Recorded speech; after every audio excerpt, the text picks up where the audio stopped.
Hello students, welcome to Kalak Academy. Quality education is our first priority. இன்னைக்கு நம்ம பார்க்க போகிற செஷன் என்ன அப்படின்னா குரூப் 2 மெயின்ஸ் ப்ரிப்பரேஷன் ஸ்ட்ராட்டஜி. நேற்று வந்து குரூப் 2A மெயின்ஸுக்கு போட்டிருந்தோம். ஆல்மோஸ்ட் இதே டைமில் தான் போட்டிருந்தோம். நிறைய பேர் பர்சனலாக வாட்ஸ்அப்பில் கேட்டிருந்தீங்க குரூப் 2 மெயின்ஸுக்கும் போடுங்க அப்படின்னு சொல்லிட்டு. ஆக்சுவலாக இந்த செஷன் எதுக்காக அப்படிங்கிறத நான் கிளியராக சொல்லிடுறேன். ஃபர்ஸ்ட் திங், நிறைய பேருக்கு வந்து குரூப் 2A தான் வரும்னு நினச்சிருப்பீங்க. குரூப் 2 உங்களுக்கு வந்து கிடச்சிருக்கும். சரியா? ஸோ குரூப் 2A மட்டும்தான் நீங்கள் கிளியர் பண்ணுவேன்னு நினச்சிட்டு இருந்திருப்பீங்க. பட் குரூப் 2 உங்களுக்கு வந்து கிடச்சிருக்கும். சில பேருக்கு மார்க் வராதுன்னே நினச்சிருப்பீங்க. பட் ரெண்டுமே கிளியர் ஆகிருக்கும். ஓகேங்களா? இதுக்கான யாரையும் டிமோட்டிவேட் பண்ணல, டிகிரேட் பண்ணல. இது வந்து உங்களுக்கு ஒரு அற்புதமான வாய்ப்பு. இந்த வாய்ப்பு இன்னும் எப்போ கிடைக்கும்னு தெரியாது. நீங்கள் அடுத்த குரூப் 2 எழுதணும் அப்படின்னா நான் 1 வருஷம் வெயிட் பண்ணணும். ஸோ அப்போ இந்த வாய்ப்பை குரூப் 2 மெயின்ஸ் ஸ்டூடெண்ட்ஸ்க்கு சொல்கிறேன். இந்த வாய்ப்பை நீங்கள் சரியாக பயன்படுத்துனீங்க அப்படின்னா ஒரு அதிகாரத்தில் நல்ல பதவியில் உட்கார முடியும். குரூப் 4 குரூப் 2A கம்பேர் பண்ணும்போது குரூப் 2 அப்படிங்கிறது ஒரு நல்ல வலிமையான பதவி இல்லையா? ஸோ அப்போ அதிகாரத்தில் உங்களால் ஒரு நல்ல இடத்துல உட்கார முடியும். இதுக்கு நம்ம என்ன பண்ணலாம்? ஃபர்ஸ்ட் திங் பார்த்தீங்க அப்படின்னா இந்த வீடியோ ஒரு மோட்டிவேஷன் ப்ளஸ் உங்களுக்கு ஒரு ஊக்கம் அளிக்கணும். ஏன் அப்படின்னா இப்போ வரைக்கும் நீங்கள் படித்தது இப்போ உங்களுக்கு எத்தனை மார்க்கு கையில் கொடுத்துருக்கு அப்படிங்கிறது. இப்போ இதை தாண்டி நீங்கள் எக்ஸ்ட்ரா படிக்கிறது என்னென்ன, இது எல்லாத்தையும் தெளிவாக பார்த்துட்டு ப்ரீவியஸ் இயர், அதாவது போன வருடம் கேட்ட குரூப் 2 மெயின்ஸ் கொஸ்டின் பேப்பரை வச்சு ப்ரிலிம்ஸ்க்கு என்ன படிச்சிருந்தா அதை எழுதியிருந்திருக்கலாம் அப்படிங்கிறதையும் நம்ம தெளிவாக ஒரு அனாலிசிஸ் வந்து பார்ப்போம். ஓகே, எந்த பகுதியை முதல்ல படிக்கலாம், ப்ரிலிம்ஸ் சிலபஸ் படித்தோம் அப்படின்னா பாஸ் பண்ண முடியுமா, இது எல்லாத்தையுமே நம்ம பார்ப்போம். காலக் அகாடமியோட GS batch unit 8, unit 9 history, INM, social issue, south Indian history. இதோட ப்ரைஸ் பார்த்தீங்க அப்படின்னா 1899. தமிழ் பேட்சுக்கு 1333. பெரும்பாலும் இதில் காட்டுற ப்ரூஃப் எல்லாமே இந்த ப்ரிலிம்ஸ் பேட்சில் எடுத்தது தான். இது நம்மளோட ஆப்பு ப்ளே ஸ்டோரில் இருக்கும், டவுன்லோட் பண்ணிக்கோங்க. ஸோ 2K+ தாண்டி போயிட்டுருக்கு. ஸோ நாளைக்கோ இன்றைக்கோ பார்த்தீங்க அப்படின்னா 2100+ தாண்டறதுக்கும் வாய்ப்பு இருக்குது. ஓகே, இது நம்மளோட வாட்ஸ்அப் நம்பர். உங்களுக்கு வேறு ஏதாவது டவுட் இருந்துச்சு அப்படின்னா இதுக்கு வாட்ஸ்அப் மெசேஜ் அனுப்புங்க. இது மெயில் ஐடி, இது டெலிகிராம் சேனல். இதோட PDF பார்த்தீங்க அப்படின்னா டெலிகிராம் சேனல் அப்லோட் பண்ணுறேன், நீங்கள் அதிலேருந்து கூட டவுன்லோட் பண்ணிக்கோங்க. சரியா? ஓகே, இப்போ நமக்கு வந்து ஸ்கீம் ஆஃப் எக்ஸாமினேஷன் என்ன அப்படின்னு பார்த்தோம்னா combined civil service main examination group 2. ஓகேங்களா? இதில் வந்து ஒரு தமிழ் எலிஜிபிலிட்டி இருக்கும். இது குவாலிஃபைங் பேப்பர், டிஸ்கிரிப்டிவ் தான் ரெண்டுமே. தென் ஜென்ரல் ஸ்டடீஸ் ஒன்று இருக்கும். இதுதான் பார்த்தீங்க அப்படின்னா ஸ்கோரிங் பேப்பர் அப்படின்னு சொல்லிட்டு. இதில் நமக்கு மொத்த மதிப்பெண் அப்படிங்கிறது பார்த்தீங்க அப்படின்னா 300 மதிப்பெண். இந்த 300 மதிப்பெண்ணுக்கு எவ்வளோ மதிப்பெண் நீங்கள் எடுக்கிறீங்களோ அதை பொறுத்து உங்களுக்கு வேலை அப்படிங்கிறது இருக்கும். ஸோ பெரும்பாலும் பார்த்தீங்க அப்படின்னா இப்போ இந்த குரூப் 2 மெயின்ஸ் தேர்வு அப்படிங்கிறப்ப நமக்கு ப்ரிலிம்ஸில் படித்தது எந்தெந்த யூனிட்லலாம் கவர் ஆகும் அப்படின்னா 1, 2, 3, 5, 7. சரியா? இது வந்து பெரும்பாலும் உங்களுக்கு கவர் ஆகிற மாதிரி இருக்கும். அதே மாதிரி யூனிட் 6 பார்த்தீங்க அப்படின்னா புவியியல், சுற்றுச்சூழல் கொஞ்சம் படிச்சிருப்பீங்க. யூனிட் 4 பார்த்தீங்க அப்படின்னா சயின்ஸ் அண்ட் டெக்கில் பள்ளி புத்தகங்களில் இருக்கிற அறிவியல் படிச்சிருப்பீங்க. பட் இதை தாண்டி இந்த டாபிக்ஸ் வந்து ஏன்னா நமக்கு சயின்ஸ் அண்ட் டெக்கோ, ஜாகிரஃபியோ, என்விரான்மெண்ட்டோ, கரண்ட் அஃபேர்ஸ் நிறைய ரிலேட் பண்ணி வரும். பட் இந்த டாபிக்ஸ் பார்த்தீங்க அப்படின்னா நீங்கள் ஏற்கனவே படிச்சிருக்கிறீங்க, கொஞ்சம் அப்டேட் பண்ணாலே உங்களுக்கு வந்து இது போதுமானதாக இருக்கும். அதனால தான் இந்த டாபிக் வந்து முதல்ல கான்சன்ட்ரேட் பண்ணுங்க அப்படின்னு நம்ம வந்து சொல்கிறது. ஓகேங்களா? இவங்களே என்ன கொடுத்துருக்காங்க அப்படின்னா மெயின் எக்ஸாமினேஷனோட பேப்பர் 2 இந்த டிஸ்கிரிப்டிவ்ல நம்பர் ஆஃப் கொஸ்டின்ஸ் என்ன, அது வந்து எந்தெந்த யூனிட்லேருந்து எவ்வளோ கேட்போம் அப்படின்னு சொல்லி குறிப்பிட்டிருக்காங்க. இதை முதல் நல்லா பார்த்துக்கோங்க. சரியா? அதே மாதிரி ஒவ்வொரு கொஸ்டின்ஸுக்கும் எவ்வளோ வேர்டிங்ஸ் வந்து நீங்கள் எழுதியிருந்திருக்கணும் அப்படின்னு குறிப்பிட்டிருக்காங்க. இது வந்து எக்ஸாக்டாக இத்தனை வேர்டிங்ஸ் தான் அப்படின்னு கிடையாது. கூடவும் செய்யலாம், குறையவும் செய்யலாம். நீங்கள் அந்த கேள்விக்கான சரியான பதிலை கீவேர்ட்ஸோடு எழுதணும், அதுதான் முக்கியம். இங்கே இருக்கிற வேர்டிங்ஸ் வந்து கொடுத்துருக்காங்க, அதனால் நான் கீவேர்ட்ஸை குறைச்சி எழுதுறேன், கூட்டி எழுதுறேன்னு பார்க்காதீங்க. அந்த கீவேர்ட்ஸ் ரொம்ப முக்கியம். அதுதான் இங்கே வந்து நமக்கு மதிப்பெண்களை பெற்றுத்தரும். ஓகேங்களா? ஓகே, ஃபஸ்ட்டு டாபிக் பார்த்தீங்க அப்படின்னா தமிழ்நாட்டின் சிறப்பு பார்வையுடன் நவீன இந்திய வரலாறு. நான் நேற்று குரூப் 2A மெயின்ஸுக்கு சொன்னது தான். ஃபஸ்ட்டு குரூப் 2 மெயின்ஸுக்கு சிலபஸ் எடுத்து வைங்க. சிலபஸ் எடுத்து வச்சுட்டு ப்ரிலிம்ஸில் படிக்காத விஷயங்களை மார்க் பண்ணுங்கள். ஏன் படிக்காத விஷயம்னு சொல்கிறோன்னா இல்லை ஆல்மோஸ்ட் நீங்கள் நிறைய படிச்சிருப்பீங்க. ஸோ படித்த விஷயம்னா எல்லாத்தையும் மார்க் பண்ணுற மாதிரி இருக்கும், கொஞ்சம் இருக்கும். படிக்காத விஷயங்களை மார்க் பண்ணுறீங்க அப்படின்னா எது மிஸ் ஆகிருக்கு அப்படிங்கிறது ஈஸியாக கண்டுபிடிச்சிக்கலாம். இப்போ ஒரு உதாரணம் பார்த்துக்கோங்க. ஐரோப்பியர்கள் வருகை, போர்ச்சுகீசியர்கள், டச்சுக்காரர்கள், ஆங்கிலேயர்கள், டேனியர்கள், பிரெஞ்சுக்காரர்கள், இவங்கெல்லாம் படிச்சிருப்பீங்க. ஆங்கில ஆட்சியின் விரிவாக்கம் படிச்சிருப்பீங்க. கர்நாடக போர்கள் படிச்சிருப்பீங்க. ஆங்கிலேய ஆட்சிக்கு எதிரான தொடக்க கால எதிர்ப்புகள் படிச்சிருக்கீங்க. பாளையக்காரர் கிளர்ச்சி, தென்னிந்திய புரட்சி, வேலூர் கழகம், இந்திய தேசிய இயக்கம், மிதவாதம், தீவிரவாதம், பயங்கரவாத இயக்கங்கள், அப்புறம் காந்திய சகாப்தம், தமிழ்நாட்டில் விடுதலை போராளிகளின் தொடக்க காலம், தமிழ்நாட்டிலிருந்து விடுதலை போராட்டத்திற்கான முதல் குரல், பூலித்தேவர், வீரமாண்டிய கட்டபொம்மன், தீரன் சின்னமலை, வேலு நாச்சியார், குயிலி, இவங்களோட போராட்டங்கள், அதுக்கப்புறம் விடுதலை போராட்டத்தில் தமிழ்நாட்டின் பங்கு. ஓகேங்களா? இதில் வஉசி, பாரதியார், வாவே சுப்பிரமணியன், வாஞ்சிநாதன், சுப்பிரமணிய சிவா படிச்சிருப்பீங்க. சில பேர் வந்து இந்த வாவேசு, சுப்பிரமணிய சிவாவே கொஞ்சம் மிஸ் பண்ணிட்டும் வந்திருப்பீங்க. எல்லாத்தையும் நான் தப்பு சொல்லலை. தீசேஷு ராஜன் இவரை படிச்சிருக்க மாட்டீங்க. சத்தியமூர்த்தி கம்மியாக தான் படிச்சிருப்பீங்க. இந்த மாதிரி ஒரு சில நபர்களை பற்றி நீங்கள் படிச்சிருக்க மாட்டீங்க இல்லையா, அவங்களை இப்படி ரவுண்ட் பண்ணி வச்சுக்கோங்க. ஸோ இவங்களை வந்து நான் ப்ரிலிம்ஸ்க்கு படிக்கலை அப்படின்னு சொல்லிட்டு மெயின்ஸுக்கு படிக்கணும். ஓகேங்களா? அப்போ முதல்ல நீங்கள் என்ன பண்ண போகிறீங்க அப்படின்னா, நீங்கள் ப்ரிலிம்ஸ்க்கு படித்த சிலபஸ் இருக்க டாபிக் இருக்குல்ல, அதாவது யூனிட் 1, 2, 3, 5, 7 அந்த 5 யூனிட் எடுத்து முதல்ல இந்த மாதிரி மார்க் பண்ணுங்கள். இன்றைக்கி நைட்டு செய்ய வேண்டிய வேலை அதுதான். முதல்ல இந்த மாதிரி மார்க் பண்ணிங்கன்னா இதில் எதெல்லாம் நீங்கள் படிக்காமல் இருக்கீங்களோ அதை தனியாக ஒரு நோட்டில் எடுத்து எழுதி வச்சுட்டு அதை படிச்சுக்கிட்டே வாங்க. இதை படித்து முடிச்சுட்டு அதுக்கப்புறம் யூனிட் 4ஓ 6ஓ நீங்கள் படிக்கலாம். குரூப் 2 மெயின் ஸ்டூடெண்ட்ஸ்க்கு இது ஒரு நல்ல ரிசல்ட்ஸ் கொடுக்கும். ரெண்டாவது சொல்கிறேன், நமக்கு வந்து சாய்ஸஸ் இங்கே இருக்குது. சரியா? 3 கொடுத்து 2 எழுத சொல்லலாம். அப்படி சாய்ஸஸ் இருக்குது. அப்படிங்கிறப்ப நீங்கள் வந்து அந்த 4, 6 இருக்குல்ல, இந்த 1, 2, 3, 5, 7 சரியாக படிச்சிங்கன்னா 4, 6ல் எலிமினேட் பண்ணிவிட்டு எல்லா கொஸ்டினும் அட்டன் பண்ணுறதுக்கும் வாய்ப்புகள் சில இடங்களில் இருக்கும். நான் அதுக்காக தான் சொல்கிறேன், இதில் வந்து எந்த இடத்துலையும் ஓட்ட விடாதீங்க.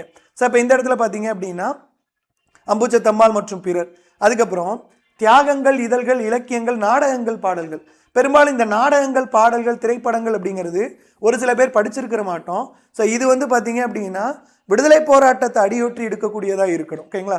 ஸோ விடுதலை போராட்டத்தை அடியொற்றி நடத்தப்படக்கூடிய நாடகங்கள், பாடல்கள், திரைப்படங்களாக இருக்கணும். அதுக்கப்புறம் பெண்களின் பங்கு, முத்துலட்சுமி அம்மையார், மூவலூர் ராமாமிர்தம், கடலூர் அஞ்சலை அம்மாள், தில்லையாடி வள்ளியம்மை, இவங்க எல்லாம் படிச்சிருக்கோம். பத்மாசினி அம்மாள், கோவிந்தம்மாள், இந்த மாதிரி நிறைய பேர் படிச்சிருப்பீங்க. அதுக்கப்புறம் ஆங்கிலேய ஆட்சியின் தாக்கம், கிறித்துவம், சமய இலக்கியங்கள், கல்வி வளர்ச்சி, இதுதான் ரொம்ப முக்கியம். ஏன்னா கிறித்துவ சமய இயக்கங்கள் நிறைய பேர் படிச்சிருக்க மாட்டோம். சரியா? கல்வி வளர்ச்சி கூட ஓரளவு படிச்சிருக்கோம். ஹண்டர் கமிஷன், ஆங்கில கல்விக்குழு நிறைய படிச்சிருக்கோம். நீதித்துறை, உள்ளாட்சி சுய நிர்வாக அமைப்பு படிச்சிருப்போம். காவல்துறை, போக்குவரத்து, தகவல் தொடர்பு படிச்சிருப்போம். உள்நாட்டு தொழில்களின் வீழ்ச்சி, மேற்கத்திய பண்பாட்டு பரவல், சமூக நீதி கோட்பாட்டின் தோற்றமும் வளர்ச்சியும், சமூக மத இயக்கங்கள், அரசியல் கட்சிகள் மற்றும் சாதனைகள். இதில் இந்த உள்நாட்டு தொழில்களின் வீழ்ச்சி இருக்கு இல்லையா, இந்த டாபிக் வந்து நமக்கு படித்த மாதிரி இருக்கும், ஆனால் இதுக்கு வேலிட் பாயிண்ட்ஸ் நிறைய பேர்கிட்ட இருக்காது. ஸோ மறுபடியும் இந்த டாப்பிக்கை படித்து வேலிட் பாயிண்ட்ஸ் எடுத்து வச்சுக்கோங்க. ஏன்னா போன மெயின்ஸில் கேட்டிருந்தாங்க, அந்நிய நாட்டு தாக்கத்தால் இந்திய விவசாயம் வந்து எப்படி பாதிப்புக்குள்ளாச்சுன்னு கேட்டாங்க. அதே மாதிரி போர்ச்சுகீசியர்களோட விரிவாக்கத்துக்கு அவங்களோட வாணிகம் எப்படி உதவி பண்ணுச்சுன்னு கேட்டாங்க. ஸோ இந்த டாபிக் வந்து நம்ம படித்த மாதிரி தான் இருக்கும், ஆனால் இதில் வந்து வேலிட் பாயிண்ட்ஸ் கிடைக்காது. ஸோ அதனால் என்ன பண்ணுங்க அப்படின்னா, இந்த மாதிரி நான் இப்போ 3 இது மார்க் பண்ணி வச்சுருக்கேன்னா, இந்த 3 இதை இதுக்கு பக்கத்தில் எழுதி வச்சுக்கிட்டு முதல்ல படிக்க ஆரம்பிக்கும் போது இந்த 3ஐயும் படிங்க. 3ஐயும் படித்து முடிச்சிட்டிங்களா, இது எல்லாத்தையும் ஒரு தடவை ரீகால் பண்ணுங்க. ஏன்னா நமக்கு இருக்கிற டைம் பார்த்தீங்கன்னா கொஞ்சம் டைம் தான். ஏன்னா போன வட்டமும் 8ஆம் தேதி February 23ஆம் தேதி நடந்துச்சு. February 23 குரூப் 2A மெயின்ஸ்ன்னு நினைக்கிறேன், ஐம் நாட் ஷூர். இந்த வட்டம் 8 February 22ன்னு கொடுத்துருக்காங்க. டைம் ரொம்ப கம்மியாக இருக்காக சொல்கிறேன். இதே மாதிரி பார்த்தீங்க அப்படின்னா 1, 2, 3, 5, 7 இது எல்லாத்துலேயும் மார்க் பண்ணி வைங்க. இதில் சில டாப்பிக்கில் பார்த்தீங்க அப்படின்னா அதிகமாக மார்க் பண்ணுற மாதிரி இருக்கும். சரியா? ஏன்னா வேறு வழி இல்லை, அதில் வந்து நம்ம கம்மியாக தான் படிச்சிருப்போம். அதனால் அதையும் மார்க் பண்ணி வச்சுட்டு படிக்க ஆரம்பிங்க. இப்போ 2வது பார்த்தீங்க அப்படின்னா தமிழ் சமூகம், பண்பாடும் தொன்மையும். இதில் ஒரு சில விஷயங்கள் நம்ம நல்லா படிச்சிருப்போம், ஒரு சில விஷயங்கள் டச் பண்ணியிருக்க மாட்டோம். நான் முதல்ல சொன்ன மாதிரி இதுலேயும் மார்க் பண்ணிக்கோங்க.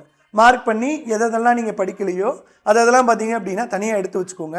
தனியாக எடுத்து வச்சுட்டிங்கனாலே உங்களுக்கு ஒரு ஐடியா கிடச்சிடும். ஓகேங்களா? இதையும் பண்ணிடுங்க. ஸோ அப்போ இதை வந்து ஈச் அண்ட் எவ்ரி டாபிக்ஸ்க்கும் நம்ம வந்து பண்ணணும். முதல்ல நீங்கள் பண்ண வேண்டியது பார்த்தீங்க அப்படின்னா 1, 2, 3, 5, 7 அதுக்கப்புறம் 4, 6க்கு நீங்கள் பண்ணிக்கோங்க. ஸோ ஞாபகம் வச்சுக்கோங்க, 1, 2, 3, 5, 7க்கு பண்ணுங்கள். அதுக்கப்புறமேட்டு 4, 6க்கு பண்ணிக்கோங்க. சரியா? ஏன்னா இதை நல்லா பண்ணிட்டீங்க அப்படின்னாலே நல்ல மதிப்பெண்கள் எடுக்கிறதுக்கு வாய்ப்பு உண்டு. அதாவது இப்போ இருக்கிற கம்மியான டைமில் நீங்கள் குழம்பவும் கூடாது, அதே நேரத்தில் ஒரு சரியான வழியிலையும் போயிட்டுருக்கணும் அப்படின்னா இதை பண்ணுங்கள். சரியா? அடுத்து இப்போ லாஸ்ட் இயர் கொஸ்டின்ஸ் பார்ப்போம். இது பார்த்தீங்க அப்படின்னா அனைத்து வினாக்களுக்கும் விடையளிக்கும், ஒவ்வொரு வினாவுக்கும் 10 மதிப்பெண். நான் வந்து 2 கொடுத்து 3 கொடுத்து 2 எழுதுவாங்கன்னு சொன்னேன். பட் இங்கே பார்த்தீங்க அப்படின்னா ஃபஸ்ட்டு பார்ட் ஏல எல்லா வினாக்களுக்கும் விடையளிக்கணும். முதல் கேள்வி பாருங்க, சுதந்திர போராட்டத்தின் போது ஆங்கிலேயருக்கு எதிரான பாளையக்காரர்களின் கிளர்ச்சிக்கான காரணங்களையும் விளைவுகளையும் மதிப்பிடுக. ஓகேங்களா? கிளர்ச்சிக்கான காரணங்கள் நானே தெளிவாக குறிப்பிட்டிருக்கேன். நம்ம நோட்ஸ்லேயே பார்த்தீங்கன்னா தெரியும், ப்ரிலிம்ஸ் நோட்ஸில் கிளர்ச்சிக்கான காரணங்கள் பாளையக்காரர்களில் ஃபஸ்ட்டு பேஜில் இதுதான் இருக்கும். மேலே பாளையக்காரர்கள் இமேஜ் கொடுத்துட்டு கிளர்ச்சிக்கான காரணங்கள் நானே கொடுத்துருப்பேன். இந்த காரணத்தில் முடிஞ்ச அளவுக்கு எழுதிக்கோங்க. இது வந்து ஒரு 10-12 பாயிண்ட் கொடுத்துருப்பேன். முக்கியமாக வந்து இந்த 1787 உடன்படிக்கை, 92 உடன்படிக்கை, அதுக்கப்புறம் 1800 வந்து உடன்படிக்கை. இந்த 3 உடன்படிக்கையும் எழுதிக்கோங்க. இதுவும் கிளர்ச்சிக்கான காரணம் தான். உடன்படிக்கையை ஆண்டு தேதியோட முடிஞ்சதை எழுதிக்கோங்க, அது பெஸ்ட்டு சரியா. ஏன்னா இது வந்து பெரும்பாலும் நிறைய பேர் எழுதாமல் இருக்கும்போது நீங்கள் எழுதுனீங்க அப்படின்னா நல்ல அப்பியரன்ஸ் கிடைக்கும் பேப்பருக்கு, நிறைய மார்க்ஸ் கிடைக்கும். ஏன்னா 2 பேர் திருத்தும் போது உங்களுக்கு வந்து மதிப்பெண் குறைக்காமல் இருக்கணும். அதுக்கு என்ன வழியோ அதை தான் நம்ம பார்க்கணும். ஸோ காரணங்கள் சொல்லியாச்சு. இப்போ விளைவு அப்படின்னு பார்க்கும்போது பார்த்தீங்க அப்படின்னா ஒவ்வொரு பகுதியும் இணைச்சாங்க இல்லையா, அதுதான் விளைவு. விளைவு அப்படிங்கிறது என்ன, ஒவ்வொரு பகுதியும் அவங்களால இணைக்கப்பட்டது இல்லையா. இப்போ சிவகங்கை சமஸ்தானத்துக்கு பார்த்தீங்க அப்படின்னா உங்களுக்கு வந்து புதிய ஆட்சியாளர் வந்து நியமித்தாங்க இல்லையா, மருது சகோதரர்கள் தூக்கிலிடப்பட்ட பிற்பாடு, ஆக்சுவலாக உயிரோடு இருக்கும்போது நியமிச்சிட்டாங்க. அதே மாதிரி ராமநாதபுரம் சமஸ்தானமும் அவங்க கைகளுக்கு வந்துருச்சு. ஸோ இந்த மாதிரி ஒவ்வொரு பகுதியும் எப்படி அவங்களோட கைகளுக்கு போச்சு, தீரன் சின்னமலை அவர்கள் தூக்கிலிடப்பட்டது, பாஞ்சாலங்குறிச்சி கைக்கு கொண்டு வரப்பட்டது, இது எல்லாமே பார்த்தீங்கன்னா அதோட விளைவு. ஏன்னா இதுதான் கிளர்ச்சி, கிளர்ச்சியோட விளைவு. இன்னும் சொல்லணும் அப்படின்னா விருப்பாச்சி பாளையக்காரர்களுக்கு ஏற்பட்ட விளைவு அப்படிங்கிறது ரொம்ப கொடுமையானது.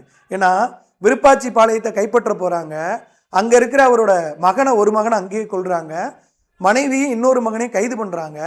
கைது பண்ணிட்டு கோட்டையை தரமட்டமாக்குறாங்க. நம்ம வந்து விருப்பாச்சி கோபால நாயக்கர் வந்து தப்பிச்சு போகிறாரு. அவரோட தலைக்கு 20,000 ரூபா அனௌன்ஸ்மெண்ட் பண்ணுறாங்க. அனௌன்ஸ்மெண்ட் பண்ணிட்டு அவரை வந்து எதிரிகள் பிடிச்சு கொடுத்தோடனே அவர் வந்து எங்கே தூக்கில் போடுறாங்க, திண்டுக்கலுக்கு அவுட்டில் ஒரு குளக்கரையில் வந்து புளிய மரத்தில் தூக்கில் போட்டாங்க. அதுதான் இன்னைக்கு வந்து கோபால சமுத்திரம் அப்படின்னு இருக்குன்னு நினைக்கிறேன். ஸோ இது வரைக்கும் நம்ம எழுதலாம். ஸோ இதுதான் பார்த்தீங்கன்னா விளைவுகள் அப்படிங்கிறது. அப்போ ஒன்னொன்றுக்கும் ஒவ்வொரு விளைவு ஏற்பட்டுச்சு இல்லையா, அதுதான் விளைவு சரியா. ஓகே, இப்போ அடுத்த கேள்வி பாருங்களேன். இங்கே பிரச்சனை என்ன அப்படின்னா நம்ம எல்லாமே ப்ரிலிம்ஸில் படித்தது, பட் எதை பதிலாக எழுதணும் அதுதான் நமக்கு தேவை சரியா. இப்போ இந்த இடத்துல ஆங்கிலேயருக்கு எதிரான பாளையக்காரர்கள் கிளர்ச்சியின் காரணங்களும் விளைவுகளும் அப்படிங்கிறப்ப ஒரே நபரை மட்டும் நீங்கள் நிறைய எழுதிடக்கூடாது. உதாரணத்துக்கு பூலித்தேவர் அவர்களையோ வீரபாண்டிய கட்டபொம்மன் அவர்களையோ நிறைய எழுதிடக்கூடாது. நமக்கு தெரிஞ்ச எல்லாரையும் எழுதும்போது சப்ஹெட்டிங்ஸ் அதிகமாக வரும். சப்ஹெட்டிங்ஸ் அதிகமாக வந்துச்சுன்னா மார்க் அதிகமாக வரும். அதுக்காக சப்ஹெட்டிங்ஸ் அதிகமாக போட்டு கண்டென்ட்டை குறைச்சிடக்கூடாது. ஸோ வேலிடான கண்டென்ட் கொடுத்துட்டு சப்ஹெட்டிங்ஸ் போடணும். ரெண்டாவது கேள்வி பாருங்களேன். மகப்பேறிற்கு பிறகு வழங்கப்படும் பணப்பலன்கள் குறித்த கருத்துசார் காரணங்களை உறுதிப்படுத்துக சரியா. இதுக்கு வந்து 9 மார்க் சரி 10 மார்க் கொஸ்டின். இதுக்கு பார்த்தீங்க அப்படின்னா நம்ம ஒரு 3 ஸ்கீம் எழுதலாம் சரியா. இது நம்ம எல்லாருக்கும் தெரிஞ்ச ஸ்கீம் தான், பட் அதுக்கான காரணத்தை சரியா சொல்லலாம். அவங்க அதை தான் கேட்டிருக்காங்க, கருத்துசார் காரணங்கள் என்னென்ன அப்படின்னு சொல்லிட்டு. இப்போ ஒரு உதாரணம் சொல்லலாமே, முத்துலட்சுமி ரெட்டி மகப்பேறு நிதி உதவி திட்டம். இது எதுக்கு கொடுக்குறாங்க அப்படின்னா கர்ப்ப காலங்களில் அவங்களால ஏற்படக்கூடிய அந்த ஊதிய இழப்பு ஒன்று. ரெண்டாவது, கர்ப்ப காலங்கள்லையும் அதுக்கு பிற்பாடும் சத்தான உணவு வந்து சாப்பிடணும். மூணாவது, ஊட்டச்சத்துள்ள பொருட்களை வந்து வாங்கணும்.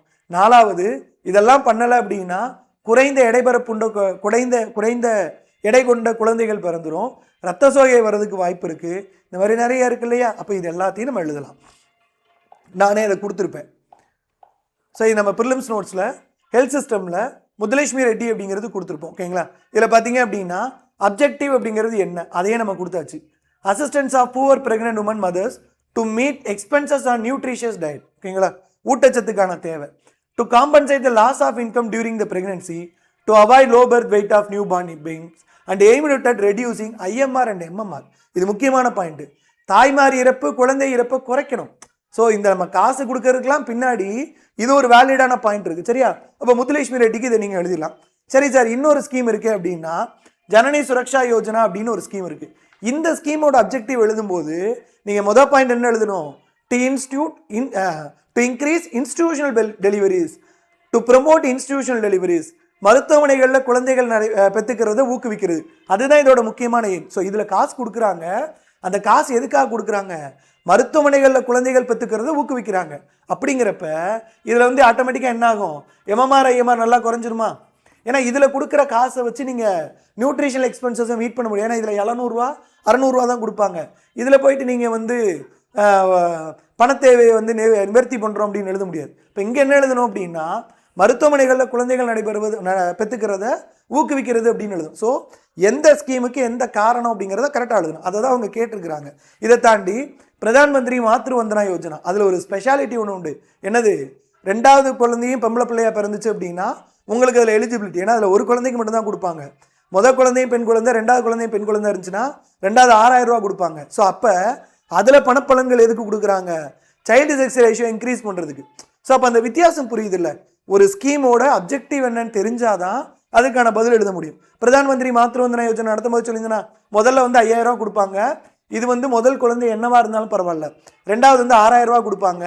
இது வந்து ரெண்டாவது குழந்தை பெண் குழந்தையா இருக்கும் பட்சத்தில், அப்ப பிரதம மந்திரி மகப்பேறு நிதி உதவி திட்டத்தில் இந்த கொடுக்குற 6000 ரூபா அப்படிங்கிறது என்னது, ரெண்டாவது பெண் குழந்தையா இருக்கும் பட்சத்தில் குழந்தை பாலின விகிதத்தை அதிகப்படுத்துறாங்க, கருவில் பெண் குழந்தைகள் கலைக்கப்படாமல் இருக்கிறத உறுதிப்படுத்துறாங்க. ஸோ அப்போ 3 ஸ்கீம்லையும் 3 வெவ்வேறு அப்ஜெக்டிவ்ஸ் இருக்கா, 3 வெவ்வேறு காரணங்கள் இருக்கா, அதை நீங்கள் தாராளமாக எழுதலாம். ஸோ அப்போது இதெல்லாம் நம்ம ப்ரிலிம்ஸில் படித்தது. அப்போ ப்ரிலிம்ஸில் படித்ததை மெயின்ஸுக்கு எப்படியெல்லாம் யூஸ் பண்ணுறோன்னு பார்த்துக்கோங்க. அதனால தான் சொல்கிறேன், ப்ரிலிம்ஸில் படித்த டேட்டா வச்சு முதல்ல மெயின்ஸ் அப்ரோச் பண்ண பாருங்கள். நீங்கள் வந்து ஒரு ப்ராப்பரான இன்ஸ்டியூட் போய் படிக்கிறதுக்கு இப்போ நமக்கு டைம் கிடையாது. அதுக்காக தான் என்ன சொல்கிறது அப்படின்னா, ப்ரிலிம்ஸில் இருக்கிறத எடுத்து முதல்ல படிங்க. இந்த இந்தியாவின் நவீன நகரமயமாகுதலின் போக்குகள் பற்றி விவரி. இது வந்து நமக்கு வந்து தமிழ்நாடு கவர்மெண்டோட பாலிசி நோட்லேயே தெளிவாக இருக்குது. நான் வந்து சோஷியல் சேஞ்சஸ் அப்படிங்கிற ஒரு பிடிஎஃப்ல நகரமயமாதல் பற்றி ஃபஸ்ட்டு பேஜ்லேயே கொடுத்துருப்பேன்.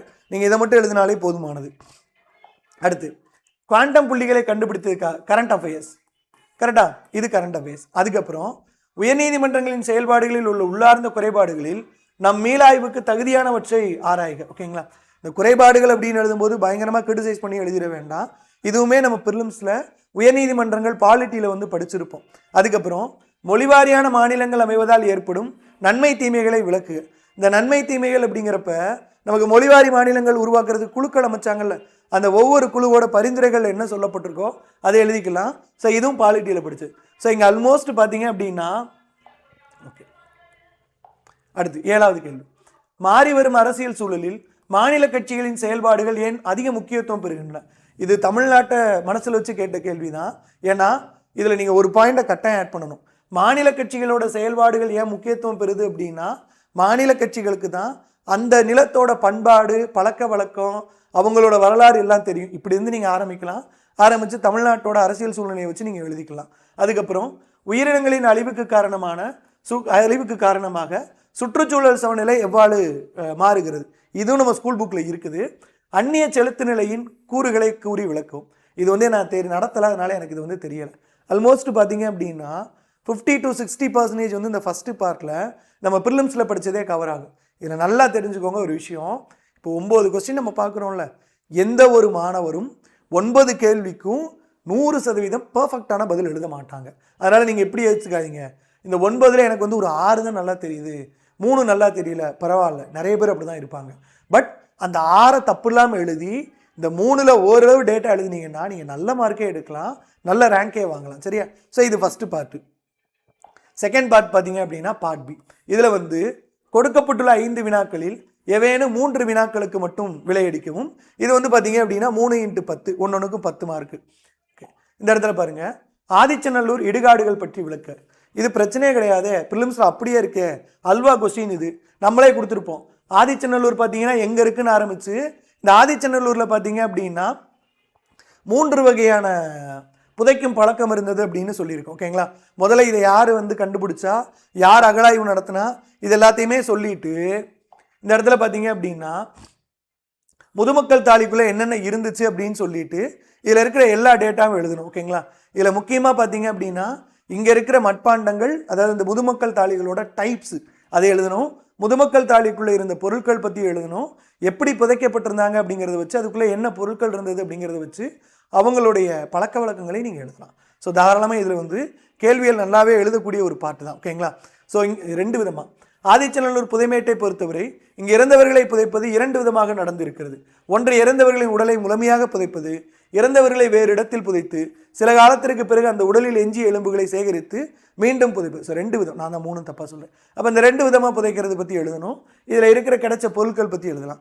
தாராளமாக 10 மார்க் இதுவே போதுமானது. ஓகே, அதுக்கப்புறம் பார்த்தீங்க அப்படின்னா இந்த இருக்கு இல்லையா 3 அடுக்குகள், அதை தான் நான் 3 விதமாக சொல்லிட்டேன். 3 அடுக்குகளாக புதைச்சிருப்பாங்க, 2 விதமாக புதைச்சிருப்பாங்க. ஸோ அப்போ இந்த 3 அடுக்கு 2 விதம் இது எழுதினாலே உங்களுக்கு வந்து இந்த பேப்பர் வந்து ஃபில் ஆகிடும். 10 மார்க்குக்கு இதுவே பார்த்தீங்க அப்படின்னா போதுமானதான். அதில் இன்னொன்று பாருங்கள், சில இடங்களில் ஆணும் பெண்ணும் ஒன்றாக சேர்த்து புதைக்கப்பட்டிருந்தார்கள், சில இடங்களில் தாயும் சேயும் ஒன்றாக சேர்ந்து புதைக்கப்பட்டிருந்தார்கள், இது எல்லாமே குறிப்பிடலாம். சில மண்டை ஓடுகளில் நெத்தியில் ஓட்டை இருந்துச்சு, சைனஸ் இருந்திருக்கு, முத்துக்குளித்தல் தொழிலில் ஈடுபட்டிருந்தாங்க. இது எல்லாமே நமக்கு முதுமக்கள் தாலி வச்சு தானே கிடச்சிது. அப்போ முதுமக்கள் தாலின்னு கேட்டாலே போதுமே, இங்கே வந்து எழுதுறதுக்கு என்னென்ன பாயிண்ட் இருக்குன்னு பாருங்க, எல்லாத்தையுமே எழுதலாம். இது பார்த்தீங்க அப்படின்னா இடுகாடுகள் பற்றி கேட்டிருக்காங்க. அந்த இடுகாடில் தான் நம்ம சொல்லியிருக்கோம், இடுகாடுகளில் இருந்த பொருட்களையும் பற்றி சொல்லியிருக்கோம். அதுக்கப்புறம் நடுநிலை பற்றி திருவள்ளுவரின் கருத்தை விவரித்து எழுதுக. நடுவு நிலைமை அப்படின்னு ஒரு அதிகாரமே இருக்குது, அதுவே போதும். இந்த இருக்கா நடுவு நிலைமை அப்படின்னு ஒரு அதிகாரமே திருக்குறளில் கொடுத்துருக்கேன், பேஜ் நம்பர் 125. இதில் முடிஞ்ச அளவுக்கு ஒவ்வொரு அதிகாரத்திலையும் ஒரு 5 திருக்குறளாக நல்லா மனப்பாடம் பண்ணிட்டு போங்க, அதுவே போதும் தான். ஓகே, ஸோ அடுத்தது பார்த்தீங்க அப்படின்னா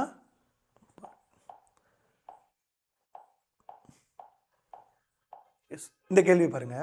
முல்லைக்கிளி பாடல்களில் ஏறுதழுவுதல் செய்திகளை சுட்டிக்காட்டி விளக்கு. பொதுத்தமிழ் புத்தகங்களில் இந்த ஏறுதழுவுதல் பற்றி ஒரு கண்டென்ட் இருக்கும், அதில் முல்லைக்கிளியை பற்றி குறிப்பிட்டிருப்பாங்க. அதுவே இந்த கொஸ்டினுக்கு போதுமானதான். சரியா? இதை தாண்டி திராவிட இயக்கத்தின் வரலாறு இல்லை சார் எனக்கு இந்த ரெண்டும் தெரியல அப்படின்னா இருக்கவே இருக்குது திராவிட இயக்கத்தின், நம்ம அமிதாப் மாமா அப்படிங்கிற மாதிரி திராவிட இயக்கத்தின் வரலாறு. ஏன்னா இதை படிக்காத மாணவரே கிடையாது. திராவிட இயக்கத்தின் வரலாறு அப்படின்னா ஆரம்பிச்சிடலாம், நீதி கட்சிக்கு முன்னாடியிலேருந்தே ஆரம்பிச்சிடலாம். என்ன பிரச்சனை என்ன ஏது அப்படின்னு சொல்லிட்டு முன்னாடி நீங்கள் யார் அயோத்திதாச பண்டிதர்லேருந்து ஆரம்பிச்சிடலாம். அங்கேருந்து ஆரம்பிச்சிங்க அப்படின்னா திராவிட இயக்க வரலாறு அப்படியே தொடர்ந்து வந்துக்கிட்டே இருக்கும், நீதி கட்சி வரைக்கும் முடிச்சுட்டு போயிடலாம். ஸோ இதில் 3மே நம்மளால் எழுதும், ஈவன் 4 கொஸ்டினுமே நமக்கு வந்து வாய்ப்பு இருக்குது. ஓகேங்களா? ஓகே, அடுத்த கேள்வி பாருங்க. Part C. இந்த பார்ட் சி பார்த்தீங்கன்னா 6 பிரிவு இருக்கும், ஒவ்வொரு பிரிவிலையும் 3 வினாக்கள் இருக்கும். அதில் ஏதாவது 2 கொஸ்டின்ஸ்க்கு மட்டும் நீங்கள் பதில் எழுதுனா போதும். ஸோ 6 பிரிவாக இருக்கும், ஒவ்வொரு இதையும் 3 கொஸ்டின் இருக்கும், 2க்கு நீங்கள் பதில் எழுதுனா போதும். ஸோ மொத்தம் பார்த்தீங்க அப்படின்னா 12 கொஸ்டின், 15 மார்க்கு, 180. ஓகேங்களா? ஸோ இப்போ 6 × 12. ஓகே, இப்போ இந்த இடத்துல பாருங்கள், இந்தியாவில் போர்ச்சுகீசிய ஆதிக்கத்தை விரிவுபடுத்துவதில் வாணிகம் எவ்வாறு பங்கு வகித்தது என்பதை குறித்து விவாதி. ஓகேங்களா? நல்லா யோசிச்சுக்கோங்க, ஆதிக்கத்தை விரிவுபடுத்துவதில் வாணிகம் எவ்வாறு பங்கு வகித்தது அப்படின்னு குறித்து விவாதிக்கணும். இதில் வந்து இந்த வாணிகம் அப்படிங்கிறதுல இவங்களோட பாசஸ் இருக்குல்ல, அந்த கார்டஸ் அப்படிங்கிற ஒரு பாசஸ், டஸ்டஸ் அப்படிங்கிற ஒரு பாசஸ் இருக்குல்ல, இந்த 2 பாசஸும் ரொம்ப முக்கியம். ஏன்னா இது வந்து வாணிகத்தை வச்சு இவங்களுடைய விஷயத்தை, இந்த கார்டஸ் இருக்குல்ல, கார்டஸு, அதுக்கப்புறமேட்டு இன்னொன்று இருக்குமே, ஷார்ட் நோட்ஸில் இட்டு வரல. அப்போது இந்த 2 பாசஸுமே ஆரம்ப காலகட்டங்களில் அவங்களோட ஆதிக்கத்தை விரிவுபடுத்துச்சு. ஓகேங்களா? ஏன்னா இது அவங்களோட வாணிகம் தானே, அவங்களோட துறைமுகம் இருக்குல்ல, அங்கேருந்து போகிற கப்பல்கள் வந்து இந்த கார்டஸ் அப்படிங்கிற பாசஸ் வந்து வச்சுருக்கணும். இதை தாண்டி பார்த்தீங்கன்னா காடிலா அப்படிங்கிற ஒரு கேரவன் அமைப்பு இருந்துச்சு. இந்த 2மே அவங்களோட வாணிகத்தில் ஒரு விரிவாக்கம் தான். இதை வச்சு பார்த்தீங்கன்னா இவங்க ஆதிக்கத்தை வந்து விரிவுபடுத்தினாங்க. அதே மாதிரி இவங்க வந்து பொருட்களை கொண்டு போய் விற்றது, அதுக்கப்புறமேட்டு இந்த பொருட்கள் இவங்க துறைமுகத்துலேருந்து கிளம்புற கப்பல்களுக்கு பாதுகாப்பு கொடுத்தது, இதை வச்சு எழுதினாலே இங்கே போதுமானதாக தான் இருக்கும். போர்ச்சுகீசிய ஆதிக்கத்தை விரிவுபடுத்துவதில் வாணிகம் எவ்வாறு பங்கு வகித்தது அப்படின்னு சொல்லிட்டு. இன்னொன்று சொல்லணும் அப்படின்னா, இந்த வாணிகத்துக்காக தான் இவங்க என்ன பண்ணாங்க, பசைன் உடன்படிக்கை போட்டாங்க. ஓகேங்களா? பகதூர் ஷா இருக்கார்ல, குஜராத்தோட பகதூர் ஷா, அவர் கூட பசைன் உடன்படிக்கை வந்து போட்டாங்க. அதுக்காக தான் அவரை நடுக்கடலில் கொலை பண்ணாங்க. அதையும் தாண்டி பார்த்தீங்க அப்படின்னா போர்ச்சுகீசியர்கள் வந்து பிரிட்டிஷ்காரங்களுக்கு வந்து மும்பையை கொடுக்குறோன்னு சொல்லி சில முக்கியமான பகுதியில் தன் கைவசம் வச்சுக்கிட்டது எதுக்கு, இவங்களோட வாணிகத்துக்காக தான். ஸோ இது எல்லாமே பார்த்தீங்க அப்படின்னா ஆதிக்கத்தை விரிவுபடுத்துவதில் இவங்களோட வாணிகம் தான் முக்கிய பங்கு வகித்தது. தென் இவங்களுக்கும் மற்றவங்களுக்கு ஏற்பட்ட அந்த போட்டி பிற தீவுகளில், அதுவும் வாணிகத்துக்காக தான். ஓகேங்களா? இந்திய விடுதலை போராட்டத்தில் பத்திரிகை துறையின் பங்களிப்பை மதிப்பீடு செய்யும். இந்த பத்திரிகை துறையின் பங்களிப்பு அப்படிங்கிறப்ப தேச தலைவர்கள் நடத்தின பத்திரிகையை முக்கியமாக குறிப்பிடுங்க. அதே மாதிரி பார்த்தீங்க அப்படின்னா இதில் வேலிடான பாயிண்ட் நீங்கள் எழுதணும். இந்திய பத்திரிகை சுதந்திர சட்டம் இருக்கு இல்லையா, அந்த பத்திரிகை சுதந்திர சட்டம் வந்து பத்திரிகைகளோட குரல் வலையை கட்டுப்படுத்துச்சு இல்லையா, அதை பற்றி எழுதலாம். இந்த மாதிரி நிறைய விஷயங்கள் வந்து பத்திரிகை துறையை பற்றி நீங்கள் எழுதலாம். இதுவுமே ப்ரிலிம்ஸில் படித்ததான். அதுக்கப்புறம் காலனித்துவ ஆட்சியின் போது இந்திய விவசாயம் வணிகமயமாக்கப்பட்டதால் ஏற்பட்ட பல்வேறு பாதிப்புகளை விவரிக்கவும். இதுக்கு வந்து நம்ம முக்கியமாக சொல்லணும் அப்படின்னா சம்பரான் சத்தியாகிரகம் எழுதலாம். கரெக்டாக, சம்பரான் சத்தியாகிரகம் தான் எல்லாரும் அல்டிமேட்டாக மைண்டுக்கு வரணும். இதை தாண்டி ஒரு சில விஷயங்கள் சொல்கிறேன். பழங்குடியின கிளர்ச்சி இருக்கு இல்லையா, இந்த பழங்குடியின கிளர்ச்சி அப்படிங்கிறது ரொம்ப முக்கியமான பாயிண்ட். இதில் ஒன்று, இப்போ நீங்கள் வந்து ரேம்பா ரெபல்லியன்னு சொல்கிறோம், அதுக்கு முன்னாடி நிறைய நடந்துச்சு இல்லையா. இது எல்லாத்துலேயுமே ஒரு முக்கியமான விஷயம் என்னன்னா, இந்த ரேம்பா ரெபல்லியனே சொல்கிறேன், பழங்குடியின மக்கள் வந்து காடுகளில் உருவான பொருட்களை அவங்களே கன்சியூம் பண்ணிகிட்டு இருந்தாங்க. பட் பிரிட்டிஷ்காரங்க என்ன பண்ணாங்க அப்படின்னா, அந்த பொருட்களை மற்றவங்ககிட்ட கொடுக்கறதுக்காகவும், அந்த பொருட்களை வெளிநாடுகளுக்கு மற்ற நாடுகளுக்கு ஏற்றுமதி பண்ணுறதுக்காகவும், அங்கேருந்த பொருட்களை இவங்க பயன்படுத்துனதை கட்டாயப்படுத்துறதுக்காகவும் காடுகளில் அந்த பொருள் விளைவித்தாலுமே அதை வந்து பழங்குடியினர் பயன்படுத்தக்கூடாதுன்னு தடை போட்டாங்க. அதையும் தாண்டி பார்த்தீங்க அப்படின்னா இந்த விவசாயம் வணிகமயமாக்கப்பட்டதுனால அவங்க வந்து அவங்களுடைய சொந்த பொருளை விலை கொடுத்து வாங்க வேண்டிய கட்டாயத்தில் இருந்தாங்க. அதாவது இப்போ ஒரு மலையில் தேன் விளையுதுன்னு வச்சுக்கோங்களேன், அந்த தேனை அவங்க பயன்படுத்தக்கூடாது. அவங்க அதை வந்து பிரிட்டிஷ்ட கொடுத்து அவங்க அதை ஒரு வரி போட்டு தான் இவங்ககிட்ட கொடுப்பாங்க. ஸோ விவசாயம் வணிகமயமாக்கப்பட்டதுனால உங்களுக்கு ட்ரைபல் ரிவோல்ட்ஸும் நிறைய வந்துச்சு. அதையும் தாண்டி விவசாயம் வணிகமயமாக்கப்பட்டதுனால தானே ட்ரைபல் பகுதிகளில் அதிகமான புது குடியேற்றங்கள் கொண்டு வந்து ட்ரைபலுக்கும் மற்றவங்களுக்கும் ஒரு கான்ஃப்ளிக்ட் உருவாக்கி ட்ரைபல் ரிவோல்ட்ஸ் அப்படின்னு ஒன்று வந்தது. ஸோ இதெல்லாம் நீங்கள் தாராளமாக எழுதலாம், காலனித்துவ ஆட்சியில் ஏற்பட்ட பிரச்சனை. அடுத்து செக்ஷன் பி, இதில் வந்து 3 கொடுத்து 2 கேட்குறாங்க. இதில் பட்டியலிடப்பட்ட சாதியினர் மற்றும் பழங்குடியினருக்கான மத்திய மற்றும் மாநில அரசின் நலத்திட்டங்களை பகுப்பாய்வு செய்ய. இதில் வந்து நிறைய இருக்குது. முக்கியமாக நீங்கள் முதல்ல ஸ்டேட் கவர்மெண்ட் ஸ்கீம்ஸ் எழுதுங்க. ஏன்னா நன்னிலம் அப்படின்னு ஒரு ஸ்கீம் இருக்குது. அது இப்போ ரீசெண்டாக இருக்கிறத சொல்கிறேனே, அம்பேத்கர் அவர்கள் பேரில் வெளிநாடுகளில் போய் மேற்படிப்புகள் படிக்கிறதுக்கு ஒரு உதவித்தொகை திட்டம் இருந்துச்சு. அம்பேத்கர் அவர்கள் பேரில் ஒரு தொழில் முனைவோர் திட்டம் இருந்துச்சு. அதே மாதிரி மத்திய அரசு மாநில அரசுன்னு சேர்த்து சொல்லும்போது ஏகலைவா ஸ்கூல்ஸ் இருந்துச்சு, கஸ்தூரிபா காந்தி பாலிகா வித்யாலயா அப்படின்னு இருந்துச்சு. இந்த மாதிரி நிறைய ஸ்கீம் இருக்குது. ரெண்டையுமே எழுதலாம். ப்ரிலிம்ஸில் இதெல்லாம் தெளிவாக படிச்சதான். ஓகேங்களா? அதுக்கப்புறம் போஷ் ஆக்ட். இந்த போஷ் ஆக்ட் அப்படிங்கிறது என்ன அப்படின்னா, பணிபுரியும் இடங்களில் sexual harassment of women at work place prevention prohibition and redressal act, இதுதான் போஷ் ஆக்ட்னு சொல்லுவோம். இந்த இருக்கு இல்லையா, இதுதான் போஷ் ஆக்ட் அப்படின்னு சொல்லுவோம். இதுக்கு ஒரு ஹிஸ்ட்ரி சொல்லியிருந்தேன். ஒரு பெண் விஏஓ வந்து பாலியல் துன்புறுத்தலுக்கு உள்ளானாங்க, இதனால தான் இந்த போஷ் ஆக்ட் அப்படிங்கிற விசாகா ஆக்ட் அப்படிங்கிற விசாகா கைட்லைன்ஸ் வந்தது அப்படின்னு. இது பிலிம்ஸ்லேயே நடத்தி கொடுத்துருக்கேன். Role and impact of social welfare schemes, page number 12. அதே நீங்கள் தாராளமாக யூஸ் பண்ணிக்கலாம். ஏன்னா நானே ஒரு பேஜுக்கு மேலே கொடுத்துருக்குறேன். அதில் லோக்கல் கமிட்டிஸு, அதாவது குறிப்பிட்ட நபர்கள், ஒரு ஃபேக்ட்ரி இருக்குது அப்படின்னா, ஒரு வேலை பார்க்குற இடம் இருக்குது அப்படின்னா எத்தனை நபர்கள் இருந்தால் லோக்கல் கமிட்டி உருவாக்கணும், எத்தனை நபர்கள் இருந்துச்சு அப்படின்னா அங்கே உள்ளே ஒரு கமிட்டி உருவாக்கிக்கலாம். இது எல்லாத்தையுமே நம்ம தெளிவாக சொல்லியிருப்போம். கரெக்டாக இது எழுதினாலே உங்களுக்கு போதும் தான். அடுத்தது பாருங்க, இதே 3வது கேள்வி, பஞ்சாயத்து ராஜ் அமைப்பு பற்றி பொதுநிலையில் விளக்கி பஞ்சாயத்து ராஜ் நிறுவனங்களை சீர்படுத்தும் வழிமுறைகளை பற்றி விவாதிக்கவும். இதுவுமே பிரிலிம்ஸில் பாலிட்டியில் படிச்சிருப்பீங்க, இதையும் எழுதிக்கலாம். அடுத்த கேள்வி செக்ஷன் சி, இதில் பார்த்தீங்க அப்படின்னா நாணயத்திற்கு அப்பாற்பட்ட பிளாக் செயின் பயன்பாடுகள் பற்றி விவரிக்கவும். இந்த block chain technology, block chain applications வந்து நீங்கள் தமிழ்நாட்டில் இங்கே இ கவர்னன்ஸ் படிப்பீங்கல்ல, இ கவர்னன்ஸில் ஒரு இடத்துல படிக்கலாம், ஞாபகம் இருக்கா? பிளாக் செயின் டெக்னாலஜி அப்படிங்கிறது இ கவர்னன்ஸில் வரும். அதுவே ஒரு நல்ல வேலிட் பாயிண்ட்டு. அது 15 மார்க் கிடைக்காட்டாலும் ஒரு 7-8 மார்க் அது கிடைக்கும். சரியா? அதுக்கப்புறமேட்டு செயற்கை விதைகள் என்றால் என்ன, வெக்டார் அணு மாதிரி, இது வந்து சயின்ஸ் அண்ட் டெக்கு அதில் வரக்கூடியது. பட் நம்ம அதை நடத்தலை. பட் இது வந்து நீங்கள் ஸ்கூல் புக்கில் இருக்கிறது ஓரளவுக்கு படித்தாலே இந்த செயற்கை விதைகள் படிக்க முடியும். ஓகேங்களா? வெக்டர் அணு மாதிரியும் கொஞ்சம் எழுத முடியும். அதனால் இது வந்து ஸ்கூல் புக் கண்டென்ட் தான். இதை தாண்டி கரண்ட் அஃபேர்ஸில் இருக்கிற விஷயங்களை ரிலேட் பண்ணி எழுதிக்கோங்க. நம்ம வந்து ப்ரிலிம்ஸ்க்கு வந்து சயின்ஸ் அண்ட் டெக் எடுக்காதனால எனக்கு தெரியல, இது சயின்ஸ் எடுக்காதனால.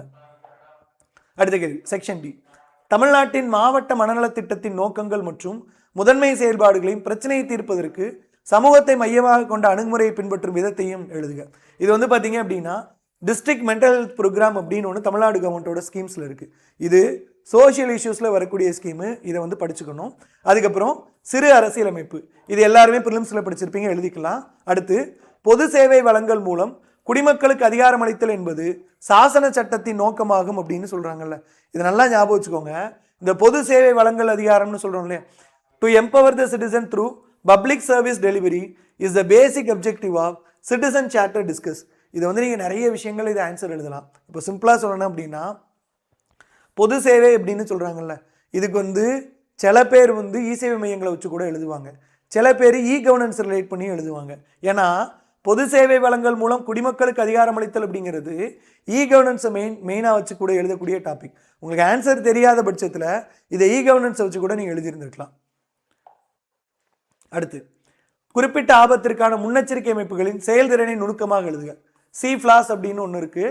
அதே மாதிரி 14 கடலோர மாவட்டங்களில் 400 சொச்சம் இடங்களில் இப்போ சமீபத்தில் இந்த வெள்ள எச்சரிக்கை அமைப்பு உருவாக்கியிருக்காங்க. இது ரீசன்ட் கரண்ட் அஃபேர்ஸ், அதை வச்சு இதை எழுதலாம். அதுக்கப்புறம் இந்தியாவில் நீர்மின் உற்பத்தியை பாதிக்கும் காரணிகளை ஆராய்ந்து வடக்கு மற்றும் தீபகற்ப ஆறுகளின் பங்களிப்பை விவரிக்கும்.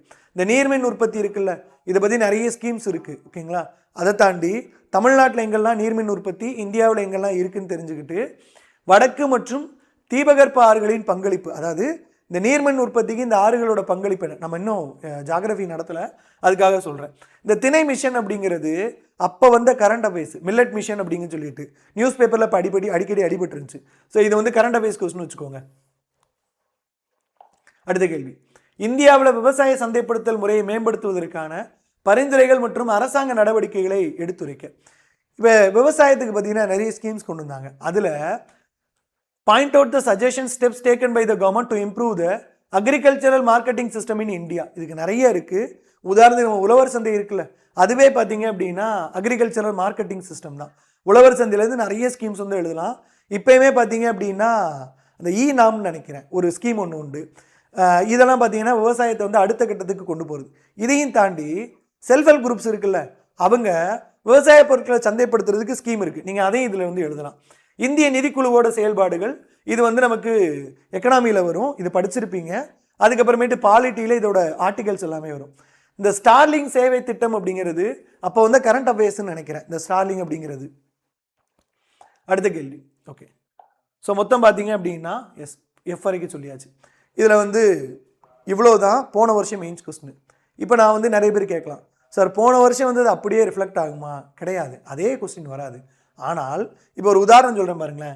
எனக்கு தெரிஞ்சு நான் இந்த கொஸ்டினை அனலைஸ் பண்ணுற வரைக்கும் 100 கொஸ்டின் இருக்குது அப்படி ஒரு உதாரணம் 100 கொஸ்டின் இருக்குது அப்படின்னா நேற்று சொன்ன மாதிரி தான் ஒரு 70% பார்த்தீங்க அப்படின்னா நீங்கள் ப்ரிலிம்ஸ் நல்லா படிச்சிருந்தீங்கனாலே எழுத முடியும். அப்போ இந்த 70%ல் நோ மிஸ்டேக். இதை நீங்கள் மிஸ்டேக் பண்ணாமல் எழுதுனீங்கனாலே பாக்கி இருக்கிறது நீங்கள் ஓரளவு ஏதோ ஒரு கொஞ்சம் கொஞ்சம் எழுதுனீங்கன்னு வச்சுக்கோங்களேன், நல்ல மார்க்கே வரும். இது வந்து இந்த 22ஆம் தேதி வரைக்கும் அப்படிங்கிறது எல்லாருக்குமே ஒன்று தான். ஒருத்தருக்கு 20, ஒருத்தருக்கு 22, ஒருத்தருக்கு 30 அப்படின்லாம் சொல்லலை. அதனால் எல்லாருமே இப்போ இதை தான் பண்ண முடியும், வேறு வழியும் கிடையாது நம்மக்கிட்ட. ஸோ அதனால தான் இது உங்களுக்கு ஒரு ஹோப்பாக இருக்கும்ல. ஸோ ப்ரிலிம்ஸ்க்கு நம்ம இதெல்லாம் படிச்சிருக்கோம்ப்பா, அப்போ இத்தனை மார்க்கு நம்ம கையில் இப்போ இருக்குது, இதை தாண்டி மீதி உள்ளது மட்டும் நம்ம கான்சன்ட்ரேட் பண்ணால் போதும் அப்படின்னு தெரியும்ல. இதில் முக்கியமாக நீங்கள் பண்ண வேண்டியது கரண்ட் அஃபேர்ஸ் கொஞ்சம் நல்லா படிங்க.